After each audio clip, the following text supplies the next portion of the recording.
Hey guys, what's going on? This is Kyle at Projection Hub, and today we're going to be talking about how to write a business plan for an ice cream shop. So, the purpose of this video, I'm going to show you a fictitious business plan example for a proposed ice cream shop, and I'm going to go through the whole thing so you can see the structure of it, see how it was written. I'll talk about different things, but the main takeaway for today's video is I'm going to highlight the 5 key points that I think can really make your ice cream shop business plan shine when it comes to being reviewed by, for a potential business loan, especially. And so as I'm going through the business plan, I'll demonstrate what those 5 key points are, give you some examples and things to really set your business plan apart.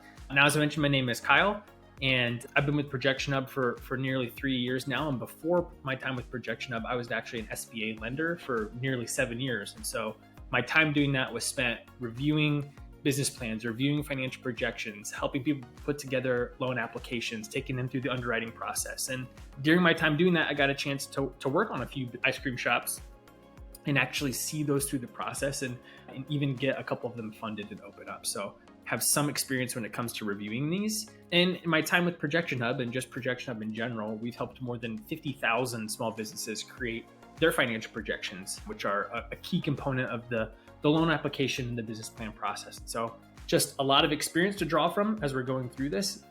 And so that's what we're going to do today. As I mentioned, I'll be reviewing a fictitious example or a free business plan template. You can get that down in the link in the description below, no strings attached. So you can have your copy, you can follow through, you can change everything. So if at any point you like today's video, please give the video a thumbs up. That's really helpful for us. Consider subscribing to the channel. If you're exploring opening your own ice cream shop, we probably have other content that would be helpful to you. Not all of our content is for ice cream shops, but just a lot of planning and business management type stuff. And so without further ado, we'll go ahead and jump into the video. All right, here we are in the business plan for the ice cream shop. Again, you can grab your own version of this down in the link in the description below. So you can follow along, but also you can use this and make your own changes, your own copy of this. And so, one thing to kind of quickly point out is there's a lot of, basically when you write your version of this, you're not going to want to just, change up the names and plug in some different numbers. You're going to want to spend some time writing in your own thorough kind of game plan. This is a fictional example, right? And some of this is descriptive. And so you won't want some of that stuff in there, but the structure should work really well. You can kind of fill in the gaps as you go. And we're going to start to kind of go through this section by section. And again, when I get to those parts that are one of those key points, we'll dive in a little bit further. I'll show some examples, but it's going to take a couple sections to get down to that point. And another thing that I just will say preliminary here as I'm getting started is everything you see is kind of a minimum requirement. Okay, so just because it's not a key point doesn't mean that it's not important. There's just going to be kind of a difference between like what's expected and then a key point is kind of like that's going to elevate it, right? So everything you see here is important, is the minimum. Those 5 key points are going to be the way to really set it apart. Okay, so first thing to talk about here is the table of contents. And I want to point out the fact that the business plan isn't super long. And I think it's a myth that some people think a business plan has to be long to be good because that's like an indication of lots of ideas or lots of detail. And I actually think maybe the opposite is true, or I think it could hurt you if your business plan is super long. And that's because when your business plan is really long, and speaking from experience as a former lender, there's no way your lender is going to read 50 pages, 100 pages, or they're at least going to skim it very quickly. And so that means if your important information is scattered across 100 pages, some of that important stuff is going to get missed and the details could get muddy. And so I think it's better to take, 15 to 20 pages and jam pack that full of all of the information is important. And another thing I'll point out is the financial projections are almost half of the business plan. So, obviously as Projection Hub, we're a little bit biased, but the projections really are the most important part of your business plan. And sorry, as you can see my dog joining me here. I'm putting him to sleep, so hopefully I'm not putting you to sleep as well. The information we're going to talk about is important, but we don't need to overdo it, and we just need to save the valuable space for information that matters. Now, something that I'll also say is preliminary. Sorry, we'll get into the details very quickly here. Is just that the purpose of your business plan, and this will help you save some space in your business plan, isn't to educate the reader on like what an ice cream shop is or the state of the industry as a whole, but rather to highlight your specific plan, and identifying like how you're going to get from where you are today to successful, like your goal. And your goal, might be repaying your loan, if that's what you're trying to create your business plan for. And so we really want to make sure that we are painting a very tangible, believable picture that you're going to achieve that. So we don't want to talk in a lot of abstracts. We want to identify your specific plan. Okay, so kind of hopping into things here. First section, we've got the executive summary. I want you to think about your executive summary as like a cover letter to a resume for a job application. So this is going to be kind of your first one pager that's going to highlight a few different components pulling from some different things in the business plan. And something to kind of point out in this business plan, or like in this fictitious example, is some things are going to be generalized. Like these objectives are pretty generic, right? They're not really measurable. Our primary objective is to establish it as a premier destination for ice cream aficionados in Indianapolis. You should make it as specific and measurable as you can, right? So maybe a better short-term goal would be, we aim to be profitable within the first 18 months. And this long one is expand our presence beyond Indianapolis. Maybe a more distinct way to say that would be, we hope to establish 2 additional locations by year 5 or something like that. So again, this is an example. It's going to be generalized, but for your specific case, you should make it as measurable and as detailed as possible. Because again, that's going to demonstrate your roadmap to get there versus just like, oh yeah, like we're gonna have the best customer service, right? Well, that's hard to measure, right? And so putting numbers where we can, putting measurable things where we can is a good practice. One thing that I think is missing in this executive summary that would be a good addition is like a financial highlights section. So that can pull a couple of the key numbers from the financial projections. That can say when we estimate to break even. That could be mentioning how much funding we're going to need, how much financing we're going to need. If a lender is reading this, you might tell them up front, like, this is kind of what we're looking for. This is how much we're going to need. So they have that context in the back of their head as they're reading through. Like, is this business plan to purchase a building and to retrofit it? Is it to just get equipment? That little heads up is a nice touch in the introduction. Okay, moving along.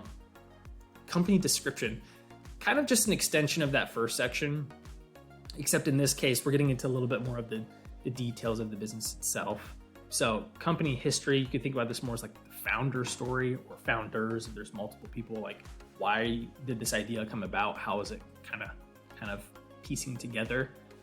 Legal structure, unique selling proposition is another one of those things, kind of like the goals, where it actually has to be a unique selling proposition. The whole point of a unique selling proposition is, what are you doing different than every other ice cream shop? Like, what's going to make you stand apart that people actually want to choose you over, a different ice cream place or a different competitor?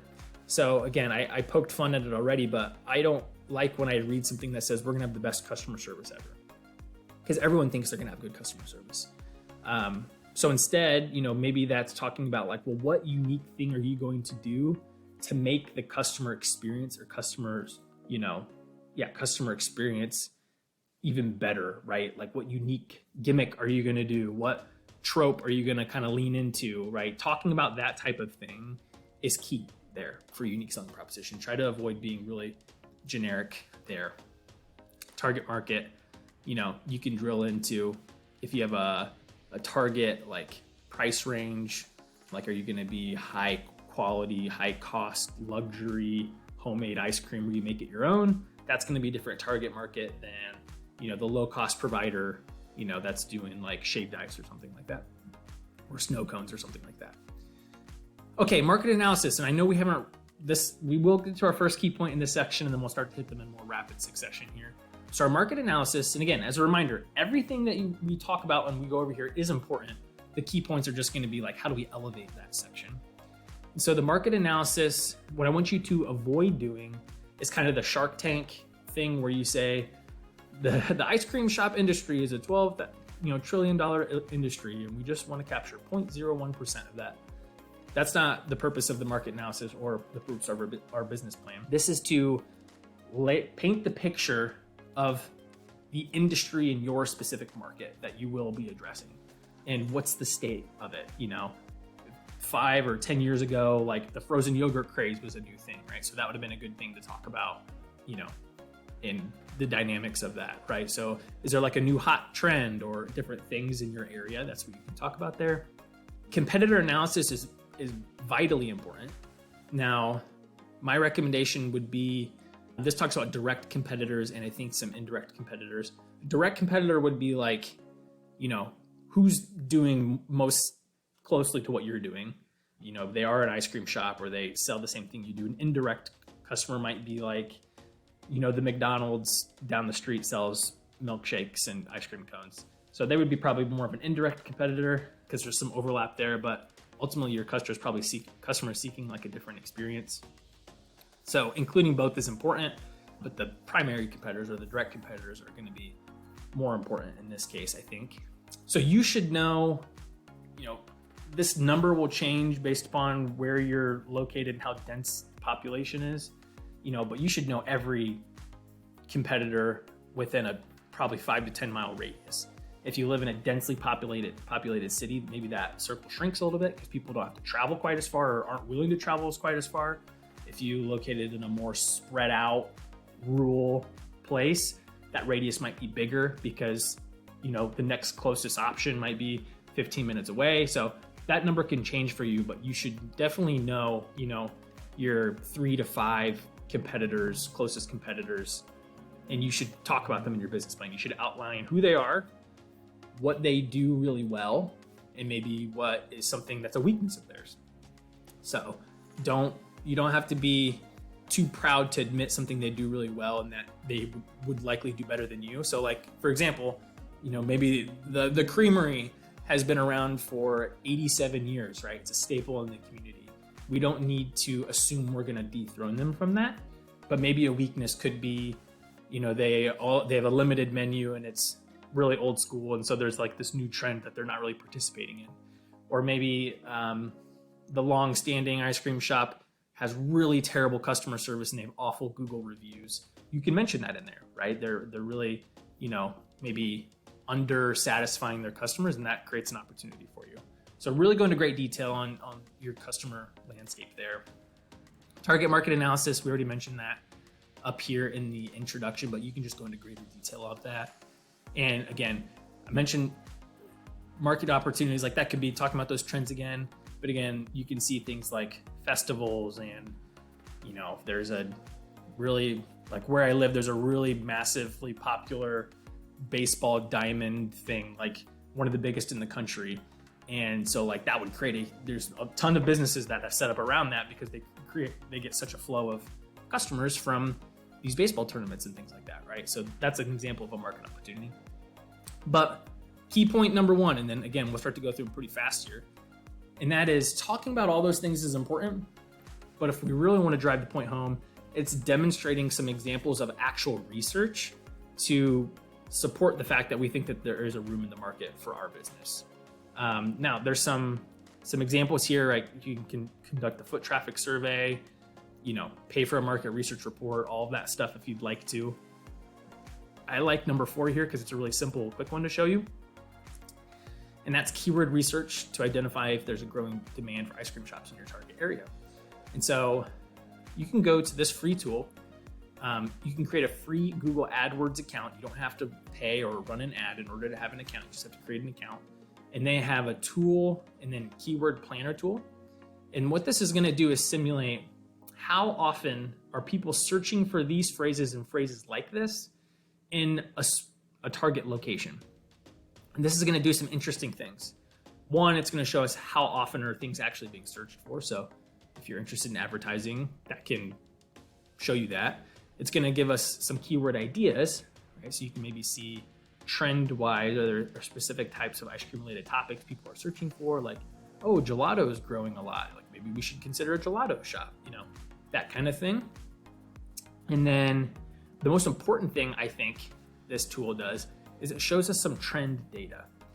And so 3-month change, I wouldn't give too much credence to because that's going to be subject to seasonality. I mean, you can see it in this chart. Where I live in Indiana, just outside of Indianapolis, there's a clear seasonality because it gets pretty cold in the winter months. And so summer is obviously kind of a boom for ice cream. And you can already see it starting to go up again as I record this in April of 2024. But you can see the year over year change. So that's going to take seasonality out of it. This is the powerful thing right here, because this is going to tell you on a yearly basis how many more people are searching for these things versus the same time last year, or just in general over last year. And we see some massive growth here, hundreds of percents growth. So that shows me that just in general, there's more people searching for ice cream near me, ice cream shop near me, ice cream parlor near me in my target market to open. Now, what this doesn't show us is the other half of the equation of that's great that a lot more people are searching for it, but maybe there's already like a bunch of ice cream places, so it's super competitive. So we're going to compare that with the competitor research that we did, right? So you can do something like pull up a map here so I can see all these. And just to give you some context, this is, again, that 10-mile radius I was kind of talking about. So there's a lot of options here. And so just because more people are searching for it, there's also a lot of places to get ice cream. So that's where the magic's going to happen. You can highlight the trend data and you can highlight the opportunities, and you got to marry those two together. Now, if these were negative percentages and there's still a lot of competitors, now you got to pivot, and your business plan needs to talk about, well, how are you going to, steal some market share from somebody else, right? So this is a way to level up this section of your business plan, is to do those types of research I just showed you how, and take screenshots of that, put that in your business plan. Have a little scientific approach to that. That demonstrates to the reader that, you're doing more than just saying like, oh yeah, I think we're going to build it and it'll be just fine. Okay, moving on, marketing and sales strategy. Lots of things you'd expect here, specifically product and service offering. This example doesn't do a great job of it right here, but I would just list what is your entire menu and the prices for that, all of the things that you're going to sell, what you're going to sell them for. If you wanted to get really fancy on that, you could even mention like, how profitable is each thing going to be on the menu? Do you have a target profitability for each item you're going to sell? Again, here's pricing strategy. So a lot of these things here are going to talk about, yes, we're going to have a website. We're going to do social media. Maybe we're going to do advertising. All minimum expectations. You should have those things. Sales strategy. Maybe you're going to have a discount kind of promo you're going to do, all that kind of stuff. Key point number 2, similar to key point number 1, is we're going to take that one step further, and we want to demonstrate how are we actually going to get people into the door. So it's one thing to say, yeah, we're going to advertise or we're going to have a website and we assume people are going to show up. And it's another thing to demonstrate what's called traction. That's a very tech popular buzzword. And that is, what are things we can do to increase the likelihood that when it comes to be grand opening day and we open up the doors, we know people are going to be there, and not that we just hope people are going to be there. And there's some examples here, but I really like examples 4 and 5. Number 4 would be begin by selling ice cream as a side hustle. So before you even launch this ice cream shop, maybe you start doing it on the side, right? You're selling at events and farmers markets and festivals. Maybe you're delivering the orders to people's homes or whatever you have that. Where I live, actually, in just kind of the edge of a city, every Thursday there's someone parked in the church parking lot across the street, and they're selling milk that they've collected from their farm and they're selling out of their truck, right? So it's like that's a thing that they're doing on the side, and they're building kind of a customer base. And there's always a line of people there to purchase from them. And so, something that as a former lender, lenders really love is they like to see that you've earned money doing this already. You have a supporting customer base already.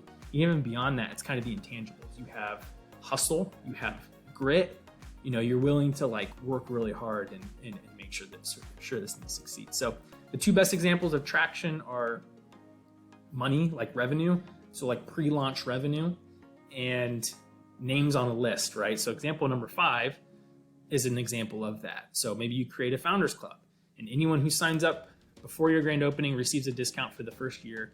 if they come in to be a customer within the first month, and as long as they keep coming in at least once a month, they'll maintain that discount for the first year.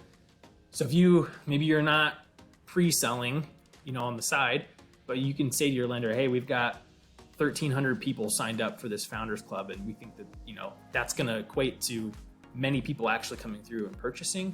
That's great, right? That, again, shows grit, that shows hustle, and that demonstrates to your lender that there's probably going to be people that show up and not going to be like an unknown launch of the business. So share those details. And even if you're like, well, I've only sold $10,000 worth, it's like, that's great. That's much more than zero. And so really, really harp on that. Okay, moving on into section number 5, operations and management. So this is getting into more of the like logistics. You can see customer service down here, health and safety. So again, these sections aren't going to be like the thing that sets you apart. They're just going to be minimum requirements to make sure you kind of know what you're doing. And that kind of leans into key point number 3, and that's relevant industry experience. We need to demonstrate to, assuming it's a lender, that we know exactly what we're doing and we know what we're getting ourselves into. And so when I was a lender, oftentimes an ice cream shop is a good example. Sometimes we'd have someone come to us and say, hey, I want to open up an ice cream shop. And they've had a 20-year career as a marketing executive, and they don't have any experience in the ice cream industry. And so you got to help the lender understand, why are you making that shift? And do you kind of know what you're getting yourself into, and know that like what you're giving up to become someone who works in an ice cream shop every single day, assuming you're probably going to start out working in the business. And so, if you don't have that experience, all the experience you need to be able to run and own the shop on your own, how are you going to supplement your experience? Are you going to have a partner? Are you going to have key employees? Are you going to have a key manager that has done this before and knows what they're doing? So make sure you kind of you give your lenders no room for doubt that you can manage, and that you can do this well, and that you're prepared in that way. And feel free to brag and talk about what skills are transferable, even if you're coming in from an unrelated, kind of career or history. There's certainly transferable skills. Maybe you're great at sales. Maybe you're great at creative marketing. You just never have worked in an ice cream shop before, right? But you're going to have here you can see in this example, manager, right? And she has a strong background in customer service and has kind of done this before. So if you don't have the total package yourself, that's okay. Just make sure you explain why that's okay, because who's your supporting cast. A big red flag for lenders is if there's question marks around the ownership and the management out of the gate. So just don't give your lender the chance to have a problem with that, is my recommendation there. Okay, moving along to the big one, and that's the financial projections, which I think is the most important part of the business plan. And so you'll see here a breakdown of the startup costs. Nice little chart there. You'll see kind of this is a little zoomed out right now, but this is kind of like a 5-year overview of some of the key financial line items, like estimated revenue, cost of goods sold, profitability. This bigger chart right here is a breakdown of some like ice cream shop specific data points, like total customers, customers served, how many regular customers, customer visits per day. We've got some key ratios here for each of the first 5 years. This is a breakdown of the monthly operating expenses. So you can see line items. And again, if you have the template open, you'll be able to zoom into that and read those just fine. And then we've got a 5-year profit and loss or projected income statement, cash flow projections, and a balance sheet as well. And just as a quick shameless plug, I don't want you to leave quite yet, is all of those were created using this projection template. We've created this financial projection template. Our CPA on staff has created this. It's been used by at least dozens, maybe even hundreds of ice cream shops at this point. And all we're doing here is these blue tabs is the only place you put information. And we're only editing these blue boxes. So it's very difficult to break this. You're just going to put in the numbers right? If you have any loans, what assets do you need to purchase to get things up and off the ground? Are you going to have any investors? And then again, this looks overwhelming, but I promise you it's easy. We've got a full video guide to go through it. You're just inputting these blue boxes. Are you going to advertise? Here's our menu of offerings. And then our direct labor that's going to work in the ice cream shop. Here's our breakdown of our monthly expenses. So these are monthly recurring expenses. And then if you're gonna have any salaried employees, we've got management here, supervisor, etc. And then it's gonna generate all of these charts and financial projections that your lender is gonna need automatically. Okay, so that's just a quick plug for that. If you stick around to the end of the video, I'll even give you a promo code. That template's already less than $100. It might even be like $70. I'm not 100% sure at the point of recording this, but it's very affordable. I'll even give you a discount code. But having projections is not key point number 4. You have to have financial projections. It is a minimum requirement for, especially if you're trying to get financing for a startup.